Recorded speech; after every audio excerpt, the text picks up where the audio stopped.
ಧಾರ್ಮಿಕ ವಿಚಾರದಲ್ಲಿ ನ್ಯಾಯಾಲಯದ ಮಧ್ಯಪ್ರವೇಶ ದೇಶಕ್ಕೆ ಮಾರಕ ಎಂದು ಮಾಜಿ ಶಾಸಕಿ ಕಾಂಗ್ರೆಸ್ ಮುಖಂಡೆ ಶಕುಂತಲಾ ಶೆಟ್ಟಿ ಅಭಿಪ್ರಾಯಪಟ್ಟಿದ್ದಾರೆ.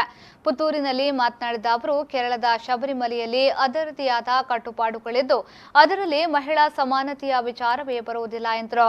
ಶಬರಿಮಲೆಗೆ ಅದರದೇ ಆದ ವಿಶೇಷತೆ ಇದ್ದು ಹಿಂದಿನಿಂದಲೂ ಕ್ಷೇತ್ರಕ್ಕೆ ನಿರ್ದಿಷ್ಟ ವಯೋಮಾನದ ಮಹಿಳೆಯರಿಗೆ ನಿಷೇಧವಿದೆ. ಶಬರಿಮಲೆ ಕ್ಷೇತ್ರಕ್ಕೆ 48 ಕಿಲೋಮೀಟರ್ ನಡೆದು ಹೋಗಬೇಕಾದ ಪರಿಸ್ಥಿತಿ ಇದ್ದು ಅತ್ಯಂತ ಕ್ಲಿಷ್ಟಕರವಾದ ಹಾದಿಯಲ್ಲಿ ಮಹಿಳೆಯರಿಗೆ ತೊಂದರೆಯಾಗಬಹುದು ಎನ್ನುವ ಕಾರಣಕ್ಕಾಗಿಯೇ ಈ ರೀತಿಯ ನಿಷೇಧವಿರುವ ಸಾಧ್ಯತೆ ಇದೆ.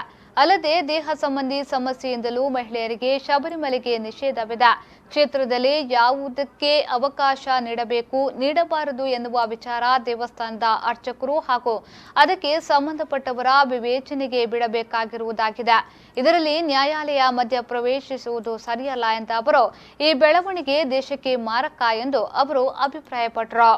ಧಾರ್ಮಿಕ ಭಾವನೆಗಳಲ್ಲಿ ಕೋರ್ಟು ಕೈ ಹಾಕುವುದು ಅಷ್ಟು ಸರಿ ಅಲ್ಲ ಅಂತ ನನ್ನ ಅನಿಸಿಕೆ. ಯಾಕಂದ್ರೆ ನಿಮ್ಮ ನಂಬಿಕೆ ಮೇಲೆ ಬಿಟ್ಟಿರುವುದು. ಮಾತನಾಡಿದ್ರೆ ನಿಜವಾಗಿಯೂ ಹೆಣ್ಣು ಗಂಡು ಅಂತ ದೇವರಿಗಿಲ್ಲ ಅಂತ ಹೇಳ್ಬೋದು, ವಾದ ಮಾಡ್ಬೋದು. ಆದರೆ ಯಾವುದೋ ಒಂದು ಕಾರಣಕ್ಕೆ ಹಿಂದಿನವರು ನೀವು ಅಲ್ಲಿ ಹೋಗ್ಬೇಡಿ ಹೇಳಿದ್ದಾರೆ. ಹಾಗೆ ಕೇರಳದಲ್ಲಿ ಒಂದು ದೇವಸ್ಥಾನ ಇದೆ, ಅದಕ್ಕೆ ಮಹಿಳೆಯರ ಶಬರಿಮಲೆ ಅಂತ ಹೇಳ್ತಾರೆ. ಅಲ್ಲಿ ಪುರುಷರು ಹೋಗ್ಲಿಕ್ಕಿಲ್ಲ ಅಂತ. ಇದು ಸ್ಥಳೀಯರು ಯಾವುದೋ ಕಾರ್ಯಕ್ರಮ ಒಂದು ಉದ್ದೇಶದಿಂದ ಇಟ್ಕೊಂಡಿದ್ದಾರೆ. ಇಲ್ಲೂ ಹಿಂದೆ ಮಾಡಿರ್ಬೋದು, 48 ಕಿಲೋಮೀಟ್ರು ನಡೆದು ಹೋಗಬೇಕು.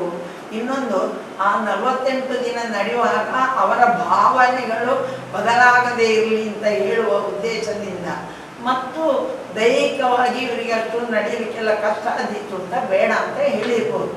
ಆದರೆ ಇಶ್ಯೂ ಮಾಡಿಕೊಂಡು ರಾಜಕೀಯವಾಗಿ ಇಶ್ಯೂ ಮಾಡುವುದು ಅಷ್ಟು ಒಳ್ಳೆಯದಲ್ಲ.